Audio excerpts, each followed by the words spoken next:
ترکی گیا, میں نے وہاں کا یتیم خانہ دیکھا جس پہ مسلمانوں کے بڑے بڑے تاجر چلا رہے ہیں. آپ بحریہ ٹاؤن کو بھول جاؤ گے. انسان کا دل کرتا ہے کاش میں بھی یتیم ہوتا.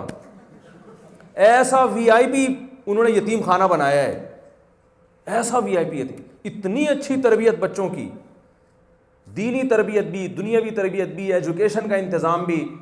اور جو بچے بیچارے جو سیریا میں جو بم دھماکوں سے ذہنی توازن کھو بیٹھے ان کے لیے نفسیاتی ڈاکٹر.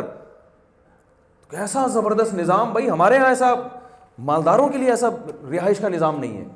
تو یہ یتیم کے تو حدیث میں آتا ہے جس نے سر پہ ہاتھ پھیرا, جتنے بال آپ کے ہاتھ کے نیچے آئیں گے اتنی نیکیاں ملیں گی. آپ اندازہ لگاؤ جو کروڑ پتی تاجر اس یتیم خانے کو چلا رہے ہیں وہ کیسی جنت کما رہے ہیں اپنے لیے بھائی. ایک دفعہ ہاتھ پھیرنے پر یہ اجر ہے, تو یتیم کو اتنا پروٹوکول دینا تو یہ غریب آدمی کر سکتا ہے.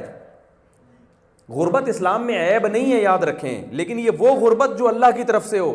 جو غربت اپنی حماقتوں سے ہوتی ہے وہ عیب ہے بہت بڑا, وہ بہت بڑا عیب ہے.